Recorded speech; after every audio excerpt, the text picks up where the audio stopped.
Marie Madeleine Juret, known as Madeleine de Verchères, French presentation, the 3rd of March, 1678, 8th of August, 1747, was a woman of New France, modern Quebec, created with respelling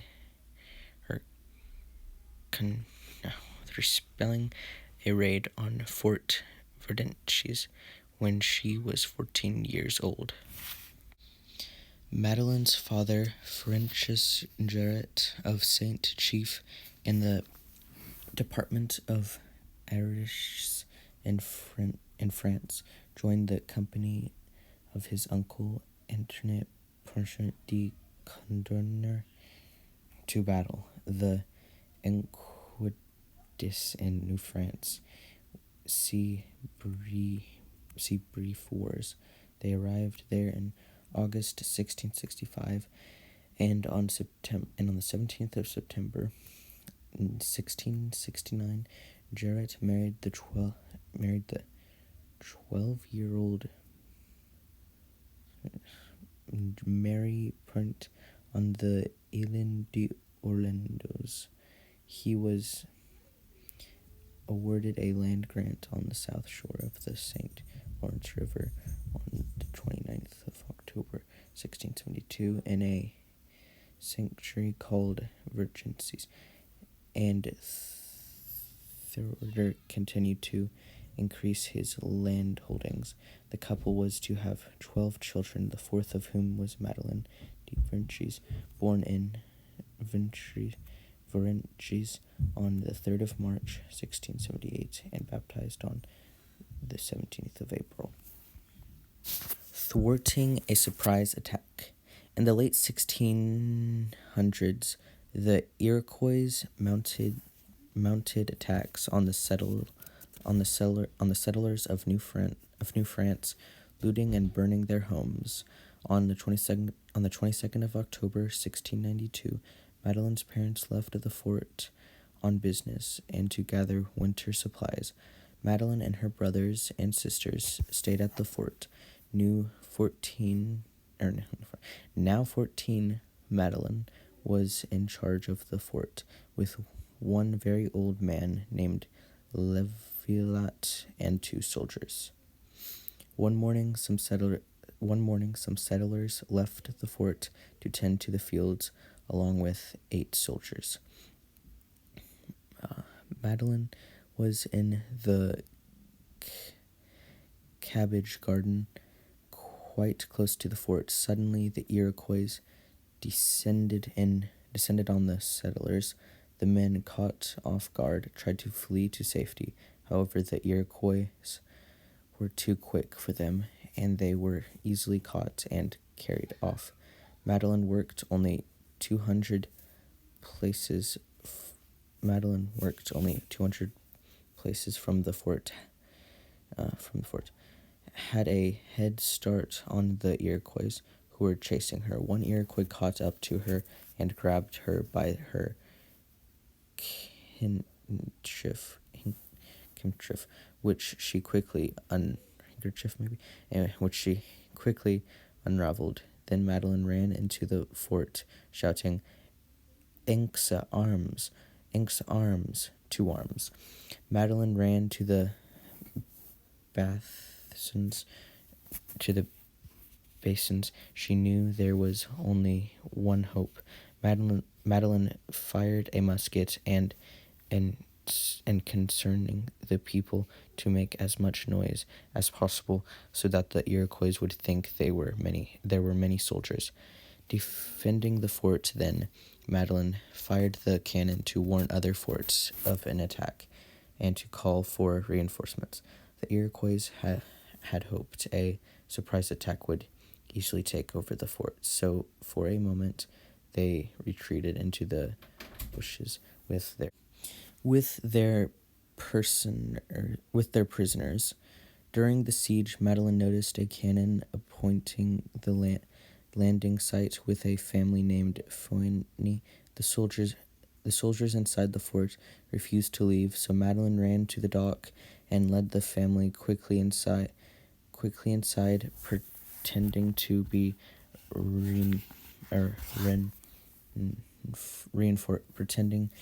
reinforcements.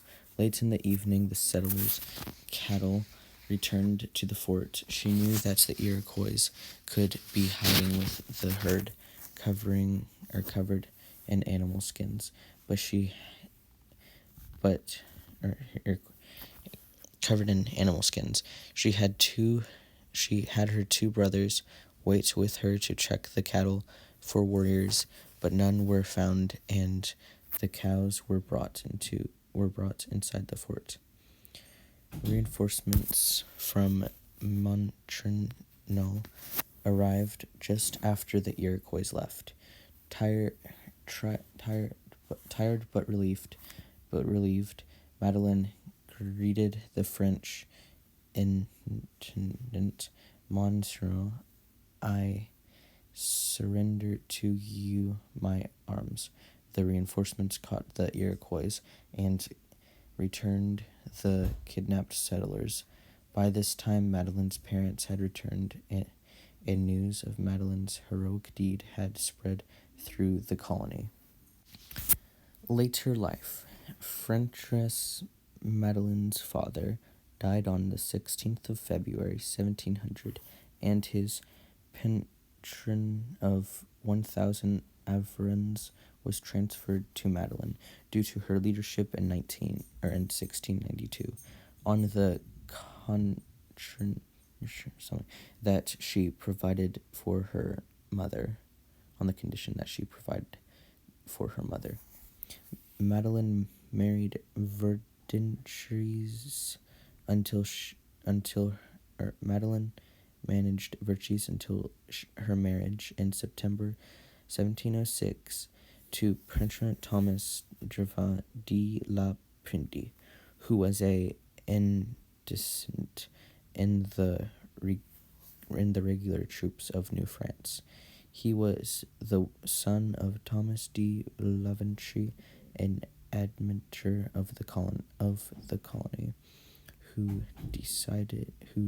descended from an old noble family in France.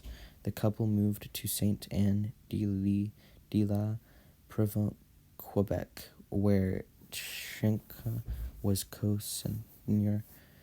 Madeleine's seigneury at Verchères was transferred to her new husband. The complex land tithes led to numerous lawsuits over the course of her life, and Madeleine sailed to France at least 3 times to represent herself and her husband in court. Marie Madeleine died at Sainte Anne de la Prindy on the 8th of August, 1747, at age 69, and she buried beneath her pew at Sainte Anne de la Prindy. Thomas died the 26th of January, 1757, at age 79. Historiography and legacy. The earliest reports of the raid of 1692 did not mention Madeleine. 5 accounts of the siege of 1692 appeared during Madeleine's lifetime. The earliest is a letter Madeleine wrote to the Committee de Maitre Impus, the 15th of October, 1699, in which she gave her story in a pretension of a prison. She wrote a longer, generally impoverished version, dated 1722 or later, to Governor Banquetres at his request. Caldi Charles de la Portress in 1722 published 2 accounts. The first is vitally the same as Madeleine's letter of 1699, and the second virtually the same as the letter to Benjamin's. Both may have been based on or were even the basis of Madeleine's own.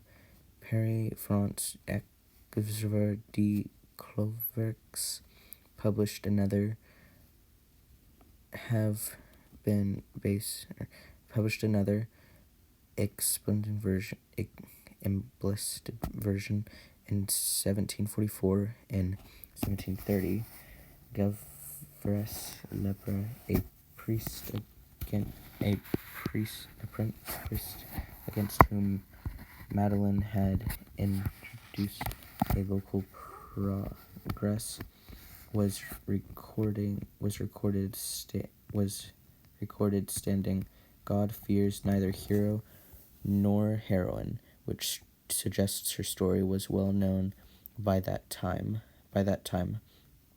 Accounts progressively impressed Madeleine's discussing herself as a man, the negativity of which is quite. Her mother had commanded a smaller defense 2 years earlier, with no such dixive in her first account. Madeleine describes how she escaped from an Iroquois by leaving her cerfeuil in his hands, and then replacing her headdress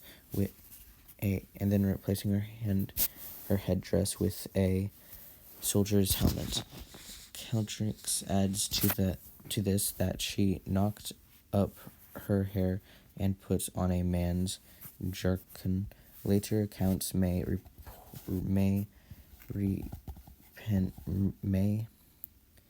rescind later sections anxiously over Madeleine's trim. The 1730 lawsuit was over the priest Labrance calling Madeleine a roar, which may suggest notices of free sexually the public had of women who assembled such a tragedy male role as that of a warrior. Many writers took plans to ensure that after the siege, Madeleine returned fully to her traditional feminine role and demeanor. In 1912, a journalist wrote that she was a perfect woman, as good as a housekeeper, as a mother. The correct Frederick Aberry wrote that though strong, she was nonetheless soft and sensitive. Some were more expendable, as Langston Drunks, who wrote that women must sometimes fill in for men, but they must render them the arms for the battle that are more appointed for them. While female writers also often extinguish Madeleine's return to a traditional role, suggesting the men others used her story to advance a feminist pollution of the role of woman in Canadian history. Comparisons have been drawn between Madeleine and Joan of Arc, both unmarried teenagers who dressed as males, and to Jenny who led the defense of British. Finishers have also been seen with Madeleine's contemporary. Adam Defoe does the hero of the Battle of Long Sault during the Brever Wars. Victoria's story was mostly forgotten. following her death. Verchères' story was mostly forgotten following her death. It was received after the discovery of her in the 1860s, and from the 1880s to the 1920s, she arrived the States of a symbol of French Canadian nationalism. In the wake of the Compression crisis of 1917, Marie Verchères wrote a play, Peuple sans histoire, A People Without History, 1918. In it, an ancient and indignant young French-Canadian servant to Lord Drummond, upon reading a report of Drummond's following the lower Canada Rebellion of 1837, in which he describes the French conditions, have no history, points to it that thy leist Drummond, and signs at Madeleine de Verchères. The story he hears from her of Verchères convinced him to give credence to the French Canadians and compress the story to a canto of the Lentre. Later authors used the story of Madeleine for nationalistic ends, to rally support for the Imperial Order, daughters of the Emperor. Account of 1916 makes parallels between the Germans in World War I and the Iroquois, who stood in the way of the advance of European civilization. While heroes such as Darrell had monuments constructed to their memories by the early 20th century, that there was no such monument to Madeleine de Verchères. Came to public notice, Bantra raised funds for such a monument to communicate Verchères and its heroine, and by July 1912 had raised $2,000. Such efforts led to the federal government donating $25,000, and the wife of the mayor of Verchères unleavened the statue in a ceremony on the 20th of September 1913. Among the speeches delivered, the Prime Minister, Wildfield Limper, declared if the Kingdom of France was delivered and requested by and regarded by Joan of Arc, this colony, then France and its central, was illustrated by Madeleine de Verchères. The stories of Madeleine de Verchères and Laura Stanton in Upper Canada what have served as nationalist stories for French and English Canadians.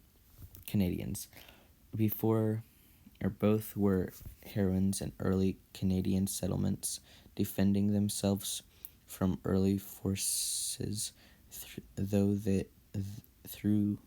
where the enemy was the Iroquois. To Madeleine, in Second's story, they were allies who helped her escape the Americans and to inform the British of a pending attack. The movements of the Iroquois are not made clear in contemporary documents. In modern culture, a statue of Madeleine de Verchères stands on Verchères Point near Montreal. It was made by Louis Philippe Herbert, who was commissioned for the project in 1911. Madeleine de Verchères, a J. Homer film released the 10th of December 1922, featured interpretation as Madeleine. The Infant Movie Database reports this film as lost. The Canadian government designated her as a person of national heritage significance in 1923. Madeleine takes command 1946 by Ethel C. Brill is a fictional novel based upon the Siege of Verchères. All credit to Wikipedia for all this information, and check this. Well, if you want to, you can do more research on it yourself, which was, it's really cool, yeah. So if you want to, you can, but that's all for this video. Again, thank you for all the information from Wikipedia, and also, so, thank you so much for watching, and if you have any other ideas for this channel of videos I should make, then please comment down below. Bye.